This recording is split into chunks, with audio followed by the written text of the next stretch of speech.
एक छोटे से गांव में एक लड़का रहता था। नाम था अर्जुन। उसका घर मिट्टी का था, जिसकी छत हर बरसात में टपकती थी। दीवारें जगह जगह से टूटी हुई थी।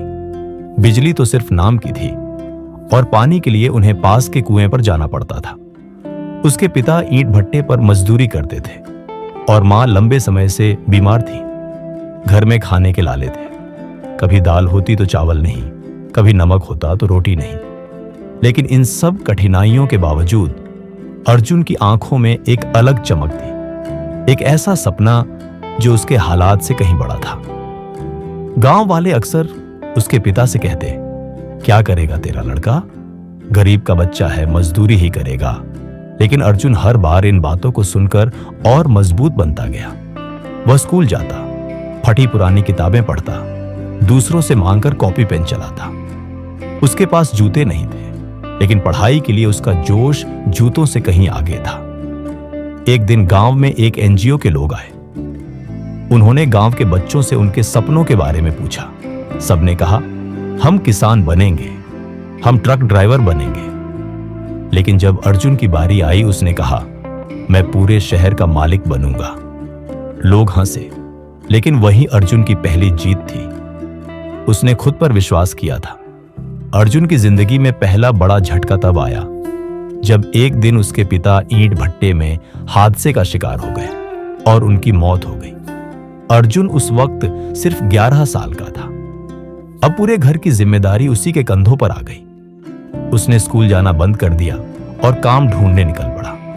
कभी गांव में बकरी चराता, कभी सब्जी मंडी में बोरे ढोता, तो कभी किसी दुकान में बर्तन साफ करता। लेकिन रात को थके शरीर से भी वो किताबें पढ़ता था। एक छोटा सा लालटेन था, जिसकी मध्यम रोशनी में वह सपनों की रोशनी ढूंढता था। एक दिन गांव में एक बड़ा व्यापारी आया, जो कभी उसी गांव का था, लेकिन अब शहर में बड़ी कंपनी का मालिक बन चुका था। अर्जुन उसे देखता रहा। वो सोचने लगा, अगर ये कर सकता है तो मैं क्यों नहीं। अर्जुन दौड़कर उसके पास गया और बोला, सर, मैं भी आपकी तरह बनना चाहता हूं, क्या करूं। उस व्यापारी ने उसकी आंखों में झांका और कहा, अगर तू हर दिन खुद को 1% बेहतर बनाए तो तुझे कोई नहीं रोक सकता। बस वही दिन अर्जुन की जिंदगी का असली मोड़ था। अब अर्जुन दिन में मजदूरी करता और रात को पढ़ाई।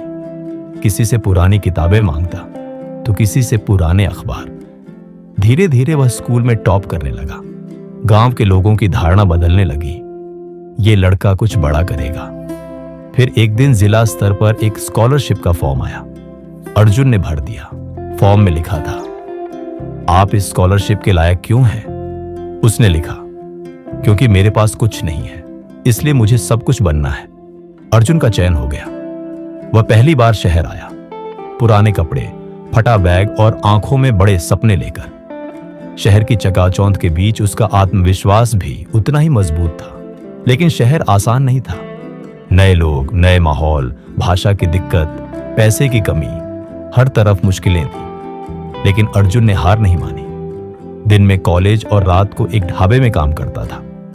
कुछ पैसे जो बचते उसे अपनी मां को दवाइयां भेजता और बाकी अपनी पढ़ाई में लगाता।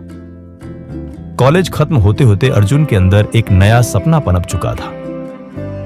अब वह सिर्फ नौकरी नहीं करना चाहता था, वह कुछ ऐसा बनाना चाहता था जो औरों को भी रोजगार दे सके। उसने एक बिजनेस आइडिया पर काम करना शुरू किया, एक लोकल डिलीवरी स्टार्टअप। उसके पास ना इन्वेस्टमेंट था, ना ऑफिस, लेकिन उसके पास था विश्वास।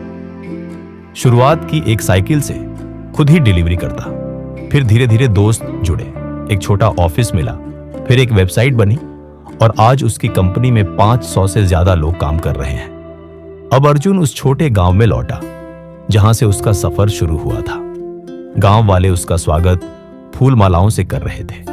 जिस मिट्टी के घर की छत टपकती थी, वहां अब एक स्कूल बन चुका था, अर्जुन की ओर से दान में। उसकी मां अब एक मजबूत मकान में रहती थी और गांव के बच्चों को वो खुद पढ़ाता था। एक बच्चा उसके पास आया और पूछा, भैया, आप इतने बड़े कैसे बन गए? अर्जुन मुस्कुराया और बोला, बेटा, मैंने कभी अपनी गरीबी को अपनी कमजोरी नहीं बनने दिया, मैंने उसे अपनी ताकत बना लिया।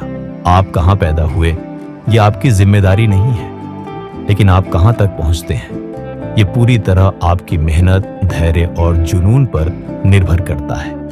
अगर एक गरीब घर का बेटा ठान ले तो वो पूरे शहर का मालिक बन सकता है।